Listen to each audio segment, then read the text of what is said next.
안녕하세요, 김쌤입니다. 권위적 자연주의의 핵심인 4단계 훈육법은 아이들에게 일관된 구조와 명확한 경계를 제공하는 체계적인 방법입니다. 이 훈육법은 단순한 행동 교정을 넘어 아이의 도덕적 나침반을 형성하고 내적 규율을 발달시키는데 큰 역할을 합니다. 오늘은 이 4단계 훈육법을 상세히 살펴보고 효과적인 적용 방법에 대해 알아보겠습니다. 규칙 명시 단계는 아이에게 행동의 옳고 그름을 명확히 인지시키는 단계입니다. 아이들은 명확한 경계가 있을 때 오히려 더 안정감을 느끼고 성장합니다. 규칙을 전달할 때는 짧고 단호한 문장을 사용해 3번 반복합니다. 예를 들어, 장난감을 던지면 안 돼, 지금 멈춰, 책을 찢으면 안 돼와 같은 명확한 지시를 사용하세요. 중요한 점은 아이가 행동을 즉시 멈췄더라도 3번을 반드시 채워야 한다는 것입니다. 이는 규칙을 단단히 각인시키는 중요한 과정입니다. 예를 들어, 아이가 소파에서 뛰놀다가 첫 번째 경고에 멈췄더라도 소파에서 뛰면 안 돼. 소파는 앉는 곳이야. 뛰고 싶으면 밖에 나가서 뛰어야 해라고 3번 말해야 합니다. 이 과정을 통해 아이는 규칙의 중요성과 부모의 일관성을 배우게 됩니다. 규칙 명시 단계에서 절대 협상하지 마세요. 한 번만 더 할게요. 조금만 더요와 같은 타협은 규칙의 권위를 약화시킵니다. 또한 질문 형태, 소파에서 내려올래? 가 아닌 명령형, 소파에서 내려와 으로 분명하게 전달하세요. 아이의 감정을 존중하는 것은 중요하지만 이 단계에서는 규칙 전달이 우선입니다. 상황별로 적절한 규칙 명시 방법을 알아보겠습니다. 공공장소에서 소리를 지르거나 뛰어다니는 경우, 귓가의 작은 소리로 단호하게 여기서는 조용히 해야 해라고 3번 반복합니다. 이 방법은 주변의 시선을 끌지 않으서움이 좋은 의지야. 아이에게 명확한 메시지를 전달합니다. 형제 간 갈등 상황에서 장난감을 빼앗거나 싸우는 경우, 양쪽 아이 모두에게 남의 물건을 빼앗으면 안 돼. 서로 존중해야 해. 물건을 빌리고 싶으면 말로 해야 해라고 규칙을 명시합니다. 식사 시간에 음식을 가지고 장난치거나 던지는 경우, 음식은 먹는 거야. 음식을 가지고 놀면 안 돼. 식탁에서는 바른 자세로 앉아야 해라고 말합니다. 규칙 명시에서 또 하나 중요한 것은 목소리 톤과 표정입니다. 첫 번째는 일상적인 톤으로, 두 번째는 조금 더 단호하게, 세 번째는 매우 엄격한 표정과 낮은 목소리로 전달합니다. 이러한 점진적 변화는 아이에게 상황의 심각성을 효과적으로 전달합니다. 아이가 1단계에서 행동을 멈추지 않았다면 2단계인 처벌로 넘어갑니다. 처벌은 아이에게 행동에는 결과가 따른다는 중요한 인생 교훈을 가르칩니다. 18개월 이후 아이의 경우 다양한 처벌 방법을 사용할 수 있습니다. 가장 전통적인 방법은 엉덩이 훈육입니다. 아이의 엉덩이를 손바닥으로 한 번 해서 3번 때리는 것은 행동과 결과의 즉각적인 연결을 만들어줍니다. 이는 특히 언어적 이해가 아직 완전하지 않은 영유아에게 효과적일 수 있습니다. 엉덩이 훈육을 할 때는 다음 사항을 반드시 지켜야 합니다. 반드시 엉덩이에만 한정하여 손바닥으로만 때립니다. 머리, 얼굴, 손은 절대 금지입니다. 발바닥은 신경이 집중되어 있어 과도한 통증을 유발하고 발달에 악영향을 미칠 수 있으므로 절대 때리면 안 됩니다. 멍이나 상처가 생길 정도로 세게 때리지 않습니다. 감정적인 상태, 그러니까 화가 난 상태에서 훈육하지 않습니다. 도구, 예를 들면 벨트나 막대기 등은 절대 사용하지 않습니다. 엉덩이 훈육은 다음과 같은 상황에서 고려할 수 있습니다. 안전 문제로 도로로 뛰어나가는 등 생명을 위협하는 위험한 행동, 타인 해치기와 같이 다른 아이를 고의로 때리거나 물기, 고의적인 파괴 행위로 물건을 의도적으로 부수거나 던지는 행동, 반복적인 불복종으로 여러 차례 경고했음에도 같은 규칙을 계속 어기는 경우에 적용할 수 있습니다. 다른 효과적인 처벌 방법으로는 타임아웃이 있습니다. 1살 아기부터 초등학생까지 폭넓게 적용할 수 있는 이 방법은 특히 장기적인 훈육 관점에서 매우 중요합니다. 타임아웃은 아이에게 행동을 되돌아볼 시간을 제공하고 부모에게도 감정을 가라앉힐 기회를 줍니다. 1살 아기를 위한 타임아웃 방법은 다음과 같습니다. 조용하고 안전한 공간, 예를 들어 아이방 한쪽이나 특정 의자를 지정합니다. 아이가 규칙을 어기면 단호하게 안 되라고 말한 후 즉시 그 공간으로 데려갑니다. 아이가 울거나 저항하더라도 부드럽게 몸으로 눌러 자리를 이탈하지 못하게 합니다. 이는 물리적 강제가 아니라 부드럽지만 단호한 안내입니다. 울음이 그치면 약 1분 정도 혼자 앉아있게 합니다. 시간이 끝나면 이제 가자라고 말하며 마무리합니다. 아이가 성장함에 따라 타임아웃 시간을 조정합니다. 일반적으로 아이의 나이를 분 단위로 계산하면 됩니다. 예를 들어 3살 아이는 3분, 5살 아이는 5분입니다. 초등학생에게도 타임아웃은 효과적인 훈육 방법입니다. 학교에서도 유사한 방식으로 훈육이 이루어지기 때문에 가정에서 타임아웃에 익숙해진 아이는 학교 규칙에도 더 쉽게 적응할 수 있습니다. 타임아웃 외에도 장난감이나 특권 회수, 활동 제한과 같은 처벌 방법을 사용할 수 있습니다. 이때 중요한 것은 처벌이 행동과 논리적으로 연결되어야 한다는 점입니다. 예를 들어 장난감을 던진 경우 그 장난감을 일정 시간 회수하는 것이 효과적입니다. 처벌 시 반드시 왜 처벌받는지 짧고 명확하게 설명해야 합니다. 지금 혼나는 건 장난감을 던져서야. 긴 설명이나 강의는 피하고 단순하게 원인과 결과를 연결해주세요. 처벌에서 가장 중요한 원칙은 부모가 감정적으로 화나기 전에 이루어져야 한다는 것입니다. 부모의 감정이 격해진 상태에서는 훈육이 아닌 감정 표출로 변질될 위험이 있습니다.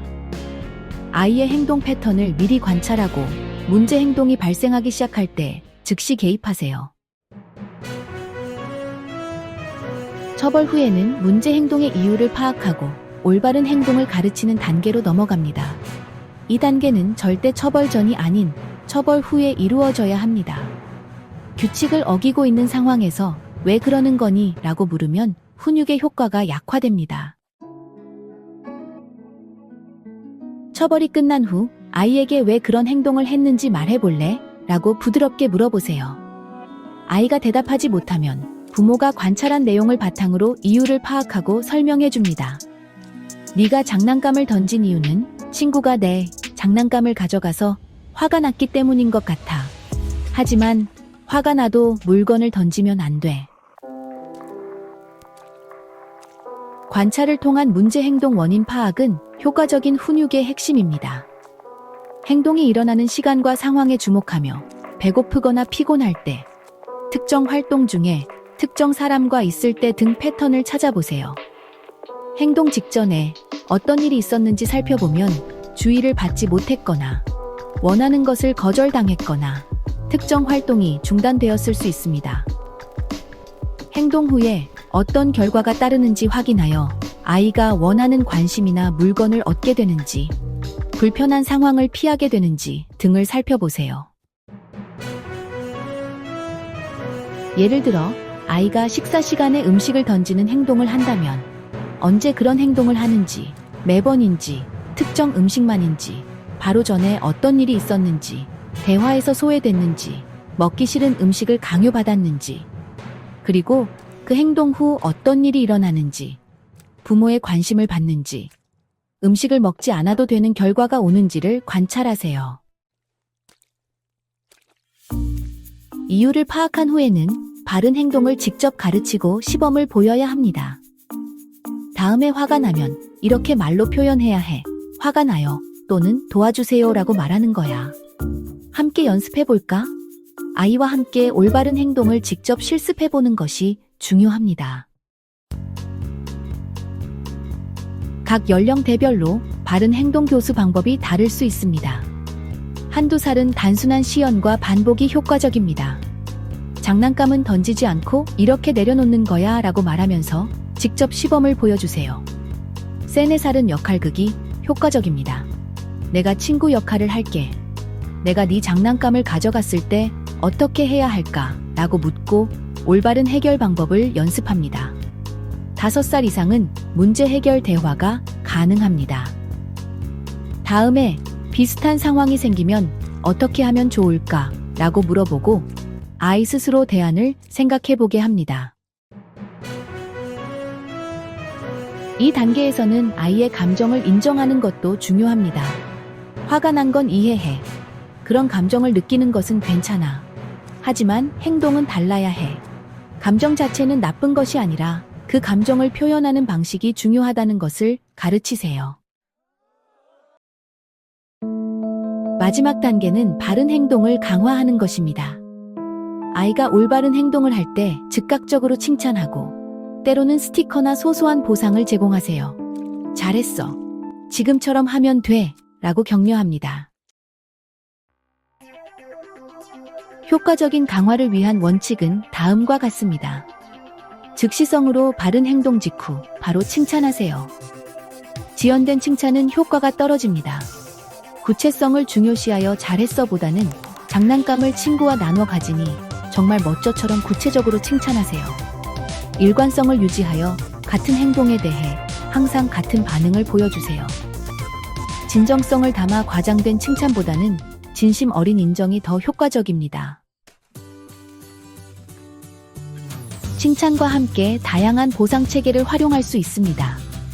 스티커 차트를 만들어 바른 행동을 할 때마다 스티커를 모으고 일정 개수가 모이면 특별한 보상을 제공합니다. 나이 많은 아이들에게는 토큰이나 포인트를 모아 원하는 보상이나 활동으로 교환하는 토큰 시스템이 효과적입니다. 물질적 보상 대신 부모와의 특별한 활동, 예를 들어 책 읽기, 공원 가기, 게임하기 등을 보상으로 제공할 수도 있습니다.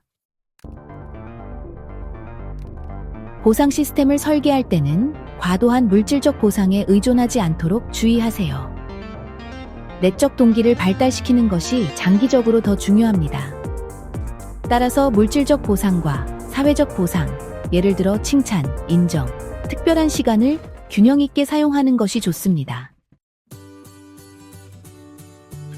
바른 행동 강화에서 또 하나 중요한 것은 과도한 칭찬을 피하고 행동 자체에 초점을 맞추는 것입니다. 너는 정말 착한 아이구나와 같은 인격 전체에 대한 평가보다는 네가 동생을 도와준 모습이 정말 좋았어처럼 구체적인 행동을 칭찬하세요. 이 4단계 훈육법을 적용할 때 몇 가지 중요한 보충 규칙이 있습니다. 아이가 첫 번째 단계에서 행동을 멈췄다면 두 번째 단계 처벌은 생략하고 곧바로 세 번째 단계로 넘어가야 합니다. 이는 아이의 수능을 즉시 인정하고 강화하는 중요한 방법입니다. 예를 들어 장난감을 던지면 안 되라고 말했을 때 아이가 즉시 멈췄다면 잘했어. 장난감을 던지면 망가질 수 있어. 다음부터는 이렇게 내려놓자라고 바로 설명과 시범으로 넘어갑니다. 아이의 감정 표현을 어떻게 다룰지 구분해야 합니다. 고집, 공격성, 규칙 거부 의도가 포함된 울음은 처벌 대상이 되지만 억울함, 서운함, 슬픔 등의 자연스러운 감정 표현은 억누르지 말고 공감한 후 행동만 지도하세요. 속상한 마음이 들어서 우는 것은 괜찮아. 하지만 발을 구르거나 물건을 던지는 행동은 안 되라고 구분해서 대응합니다. 일관성이 가장 중요합니다. 어떤 날에는 허용하고 어떤 날에는 처벌하는 식의 불일치는 아이에게 혼란을 줍니다. 모든 양육자, 부모, 조부모, 돌보미가 같은 규칙과 결과를 적용하도록 합의하는 것이 중요합니다. 아이의 발달 단계와 기질을 고려해야 합니다. 같은 나이라도 아이마다 이해 능력과 자기 조절 능력이 다를 수 있습니다. 또한 기질적으로 더 민감하거나 강인한 아이들이 있으므로 개별 아이에게 맞게 훈육 방법을 조정할 필요가 있습니다. 훈육은 관계 속에서 이루어진다는 것을 기억하세요. 단순한 규칙 강요가 아니라 신뢰와 애착을 바탕으로 한 지도와 가르침입니다. 훈육 시간 외에도 충분한 애정과 관심을 보여주고 긍정적인 상호작용을 많이 하는 것이 훈육의 효과를 높입니다. 결론적으로 4단계 훈육법은 규칙 명시 처벌 바른 행동 교수 강화라는 체계적인 과정을 통해 아이에게 행동의 경계와 자기 조절력을 가르치는 방법입니다. 이 방법을 일관되게 적용하면 아이는 점차 내적 질서와 자기 통제력을 발달시킬 수 있습니다. 훈육은 감정 억압이 아닌 질서 교육이며 진정한 자유는 규칙 아래에서만 가능함을 기억하세요.